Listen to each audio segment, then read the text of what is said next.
Hello friends, welcome back to my YouTube channel Meditech and others.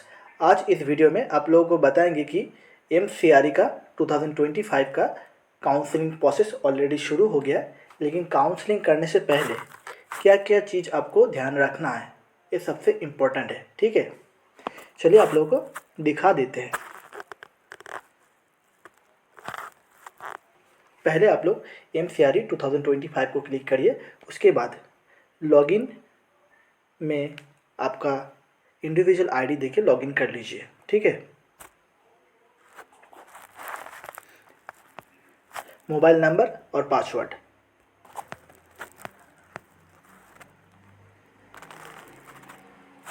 Mobile number और password देने के बाद इधर देख लीजिए सीट एलोकेशन। ये सीट एलोकेशन पर आपको क्लिक करना है। ठीक है, उसके बाद नीचे देखिए दोनों चीज़ें, एक में है अपडेट सेट्स और एक में है एक्सरसाइज चॉइसेस। ठीक है, तो अपडेट सेट में पहले आप लोग क्लिक कर लीजिए। ठीक है, देखिए अपडेट सेट में क्लिक करने के बाद इधर बहुत सारा एजुकेशन क्वालिफिकेशन का कलम आएगा, लेकिन ये चीज़ आप लोगों के लिए सबसे इम्पोर्टेंट है। चॉइस फिलिंग करने से पहले जो चीज़ आपको ध्यान रखना है वही सबसे इम्पोर्टेंट चीज़ है। आपको प्रेफरेंस कैसे डालना है, एजुकेशनल क्वालिफिकेशन कौन सा टिक करना है, कौन सा टिक करने पर कौन सा इंस्टीट्यूट शो करेगा, ये सब आपको अच्छे से पता रहना चाहिए। नहीं तो थोड़े से मिस्टेक की वजह से आपका सिलेक्शन ना भी हो सकता है। इसीलिए बहुत ध्यान देके ये काउंसलिंग को कंप्लीट करना है। ठीक है, जिन सभी के पास डीएमएलटी डिग्री है 10+2 विथ डीएमएलटी डिग्री, वो कौन सा क्वालिफिकेशन चॉइस करेंगे, ये वाला जो है देख लीजिए। जिन लोगों के पास 10+2 साइंस है उसके साथ डीएमएलटी कोर्स की है, वो सभी ये वाला पोस्ट चॉइस करेंगे। ठीक है, और जिनके पास बीएमएलटी के साथ 5 साल का एक्सपीरियंस है वो सभी ये वाला कॉलम को चॉइस करेंगे, और जिनके पास डीएमएलटी के साथ 8 साल का एक्सपीरियंस है वो ये वाला कॉलम को टिक करेंगे। ये दोनों क्वालिफिकेशन लेवल 6 के लिए है। ठीक है, लेवल 6। और ये वाला जो क्वालिफिकेशन है आपका लेवल 5 और लेवल 2 के लिए। ठीक है, जो लेवल 2 में जो पोस्ट है लैब अटेंडेंट ग्रेड 2 और लेवल 5 में है लैब टेक्नीशियन।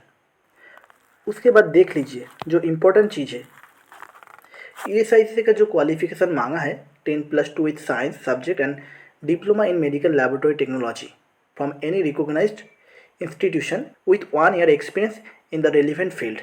ठीक है, ये वाला जो क्वालिफिकेशन मांगा है ये ईएसआईसी के लिए ये वाला क्वालिफिकेशन है। ईएसआईसी का एसेंशियल क्वालिफिकेशन में मांगा था 10+2 विथ डीएमएलटी, उसके साथ 1 ईयर एक्सपीरियंस। डिज़ायरेबल में मांगा था बीएमएलटी, इसीलिए इधर एसेंशियल क्वालिफिकेशन में बीएमएलटी शो नहीं कर रहा है, ये आप नोट करिए। ठीक है, जो सभी बीएमएलटी कैंडिडेट है, बीएमएलटी उसके साथ 1 ईयर का एक्सपीरियंस, 1 ईयर एक्सपीरियंस, ठीक है, वो सभी एएसआईसी के लिए फॉर्म भर सकते हैं। कैसे फॉर्म भरेंगे, जब आप लोग फॉर्म भरेंगे ये वाला जो ऑप्शन है ये 10+2 with science subject and diploma in medical laboratory technology with 1 year experience, इसको टिक कर दीजिएगा। ठीक है, आप लोग ये वाला टिक कर देंगे तो आप सभी के लिए एएसआईसी का जो इंस्टीट्यूट है वो सिलेक्शन लिस्ट में दिखेगा। ठीक है, लेकिन और एक चीज़ आपको ये भी ध्यान रखना है, इधर एज लिमिट भी इम्पोर्टेंट चीज़ है। जिन सभी का एज लिमिट क्रॉस कर गया है, जो यूआर कैंडिडेट है उनके लिए 25 ईयर्स तक मिलेगा, जो ओबीसी है उनके लिए 3 साल का रिलैक्सेशन मिलेगा तो 28, जो एससी और एसटी है उनके लिए 30 तक एज लिमिट मिलेगा। ठीक है, तो एक चीज़ आप लोगों को बता दे रहे हैं कि जो बीएमएलटी कैंडिडेट है उसके साथ 1 ईयर का एक्सपीरियंस है वो सभी एएसआईसी के लिए एलिजिबल है। 2024 में जो सीआरई का रिक्रूटमेंट हुआ था, बहुत लोगों ने एएसआईसी क्वालिफिकेशन को टिक नहीं किए थे, इसीलिए वो सभी एएसआईसी के लिए एलिजिबल नहीं थे। लेकिन इस बार आप ये सब गलती मत करिए, क्योंकि ऐसी गलती करेंगे तो आपका सिलेक्शन नहीं होगा। जो सभी के पास BMLT विथ 1 ईयर एक्सपीरियंस है वो सभी ये वाला जो क्वालिफिकेशन है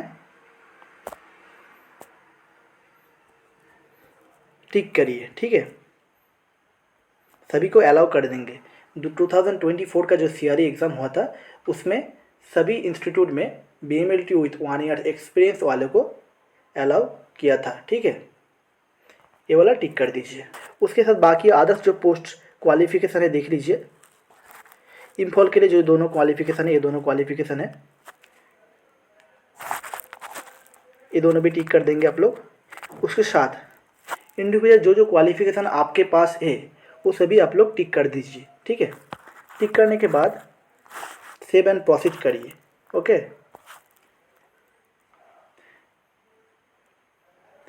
सेव एंड प्रोसीड करने के बाद इधर एक कंफर्मेशन नोट दिखा रहा है, एक देख लीजिए। एक्सपीरियंस सभी इसी डेट के हिसाब से कैलकुलेट होगा। लास्ट डेट है 31 जुलाई 2025, ठीक है। इसको ओके करना है।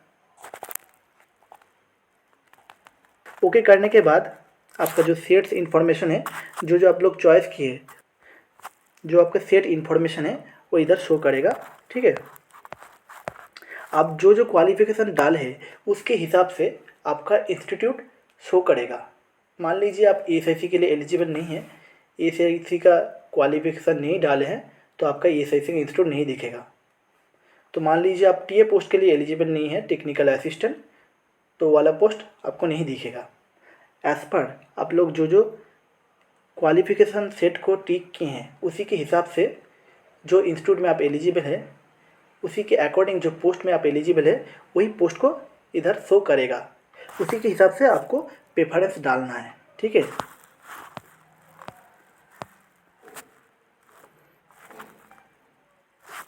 इधर देख लीजिए, जो जो क्वालिफिकेशन डाला हूँ उसके हिसाब से इतना सारा इंस्टीट्यूट दिखा रहा है।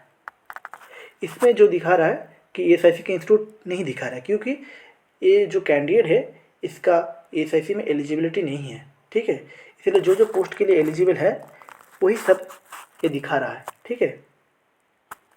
तो आप जब काउंसलिंग चॉइस करेंगे उसके हिसाब से जो सेट क्वालिफिकेशन डालेंगे उसके हिसाब का आपका इधर पोस्ट शो करेगा, ठीक है। फिर और एक बात है, कौन सा पोस्ट को पहले रखना है, कौन सा लास्ट को, ये चीज़ इम्पोर्टेंट चीज़ है। देख लीजिए, पहले आप जो जो पोस्ट के लिए एलिजिबल है वो तो लिस्ट उधर शो करेगा, आपको ऊपर इधर शो करेगा।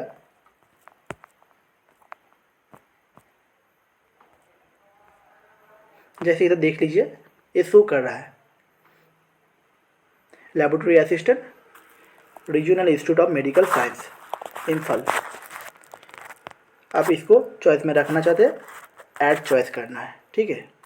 उसके बाद है medical laboratory technologist, JIPMER show कर रहा है, कैटेगरी इधर दिखेगा, UR, ये शो हो गया। जितना सारा इंस्टीट्यूट आपको शो करेगा एज़ पर आपका एजुकेशनल क्वालिफिकेशन, सभी को चॉइस में रखना है, लेकिन प्रेफरेंस पे रखना है। जो आपका घर के पास इंस्टीट्यूट है और जो हायर लेवल है उसको पहले रखिए। आप लोग जो ESIC के लिए एलिजिबल है ESIC इंस्टीट्यूट को पहले चॉइस में रखिए, क्योंकि 2024 में जो CRE का एग्ज़ाम हुआ था उसमें ESIC का कट ऑफ बहुत रैंक तक गया था। UR का कट ऑफ 800 रैंक तक गया था, OBC का 900 तक, SC ST में और थोड़ा ज़्यादा रैंक गया था, ठीक। इसीलिए आप सभी को रिक्वेस्ट है कि आप जब चॉइस फिलिंग कर रहे हैं उस टाइम ध्यान देके चॉइस फिलिंग करना है। कौन सा इंस्टीट्यूट को पहले रखना है वो भी ध्यान से रखिए। जो हायर लेवल का है, लेवल 5 या लेवल 6, उसको पहले रखिए।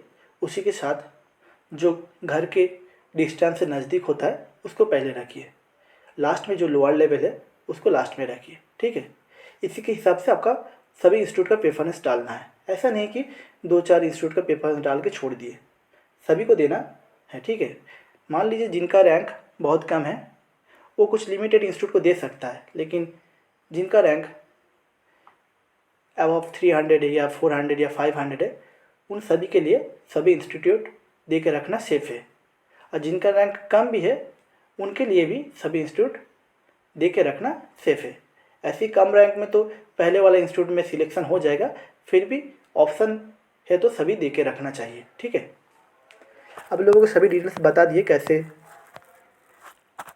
काउंसलिंग का चॉइस फिलिंग करना है, उसके बाद इंस्टीट्यूट को कैसे रखना है, एजुकेशनल क्वालिफिकेशन को कैसे टिक करना है, उसके साथ जो इम्पोर्टेंट चीज़ है BMLT कैंडिडेट SIC पोस्ट के लिए एलिजिबल है, ठीक है, ये ध्यान रखिए आप लोग। लेकिन उसमें एक चीज़ है क्या, BMLT के साथ 1 ईयर एक्सपीरियंस चाहिए, ठीक है। तो सभी इंस्टीट्यूट चॉइस करने के बाद आप सेव एंड पॉसिट करेंगे। पॉसिट करने के बाद आपको इधर एग्री में टिक करना है, उसके बाद सबमिट एंड लॉक चॉइस, ठीक है। जब आप लॉक कर देंगे उसके बाद और कुछ मॉडिफाई नहीं कर पाएंगे, ये चीज़ आपको ध्यान रखना है। अभी टाइम है 6 तारीख तक आप चॉइस फिलिंग कर सकते हैं, तो सभी लोग आपका चॉइस अच्छे से फिल करके रखिए, उसके बाद सबमिट एंड लॉक चॉइसेस कर देना है, ठीक है। आज का वीडियो इतना ही तक था। और भी जानकारी वीडियो पाने के लिए इस चैनल को ज़रूर सब्सक्राइब करके रखिए और साइड में जो बेल बटन है उसको प्रेस करके रखिए, क्योंकि जब भी नेक्स्ट वीडियो डालेंगे सबसे पहले नोटिफिकेशन आपके पास जाएगा, ठीक है। बाय।